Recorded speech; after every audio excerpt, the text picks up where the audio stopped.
আচ্ছা, কে কে আছেন যারা শাক খেতে অনেক পছন্দ করেন, আর তাও যদি হয় এমন ভিন্ন রেসিপি? হ্যালো বন্ধুরা, আসসালামু আলাইকুম। সবাই কেমন আছেন? আশা করছি সবাই ভালো আছেন।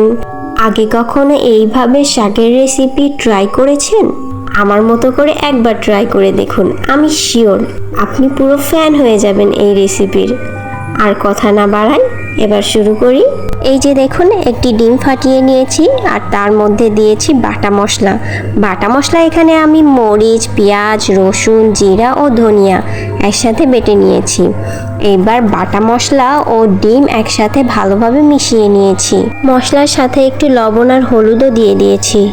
এইবার 2 থেকে 3টি কুমড়ার পাতা একটার পর একটা সাজিয়ে নেব। তারপর ডিম ও মশলার যে মিশ্রণটি মাখিয়ে রেখেছিলাম সেখান থেকে একটু মিশ্রণ নিয়ে পাতার উপরে ভালোভাবে একটু মোটা প্রলেপের মতো করে মাখিয়ে নেব। তারপর এটাকে সুন্দর করে ভাঁজ করে নেব। একটু সাবধানে ভাঁজ করতে হবে যাতে কোনো পাশ দিয়ে মশলাগুলো বেরিয়ে না আসে। এই যে আমি আরও একটি বানিয়ে দেখাচ্ছি, খেয়াল করে দেখুন, খুব সহজেই আপনিও বানিয়ে নিতে পারবেন। এই যে 2 থেকে 3টা কুমড়ার পাতা নিয়ে ভালোভাবে এরকম সাজিয়ে নিতে হবে। গোল করে একটু সাজাতে হবে যাতে ভালোভাবে ফোল্ড করা যায়। তারপর আবার একটু মশলা দিয়ে নিতে হবে। এবার মশলাটাকে ভালোভাবে পাতার চারিদিকে মাখিয়ে নিতে হবে যাতে সব জায়গায় মশলাগুলো মাখে। তারপর আলতো হাতে আবার এগুলাকে ভাঁজ করে নিতে হবে। ভাঁজ করার সময় একটু খেয়াল রাখতে হবে যাতে মশলাগুলো বেরিয়ে না আসে, সেভাবে ভাঁজ করতে হবে। দেখলেন তো কত সোজা।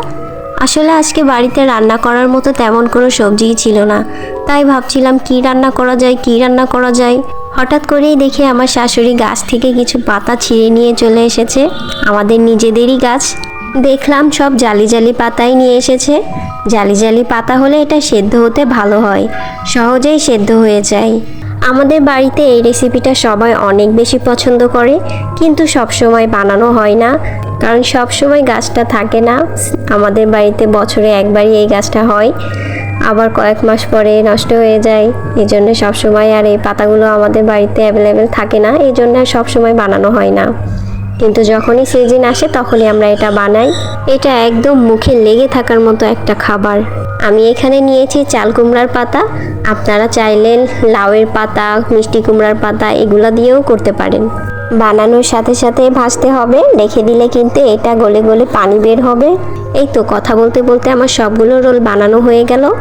এখন আমি এটাকে ভাজতে নিয়ে যাব।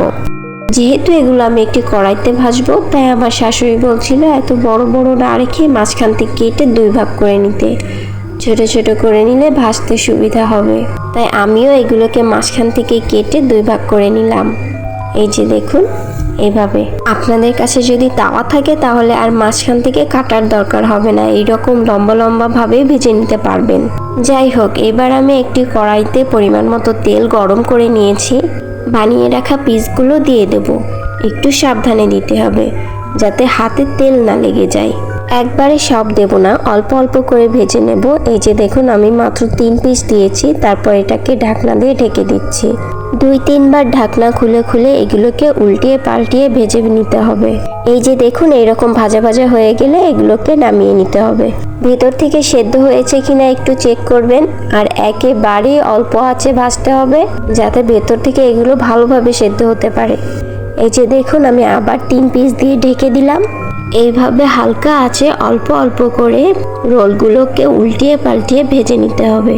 আর ভাজা হয়ে গেলে চেক করে নেবেন সবগুলো রোল ভেতর থেকে ভালোভাবে সেদ্ধ হচ্ছে কিনা। এগুলো ভাজতে একদমই বেশি সময় লাগে না, মাত্র 2 মিনিটের ভিতরেই ভাজা হয়ে যায়।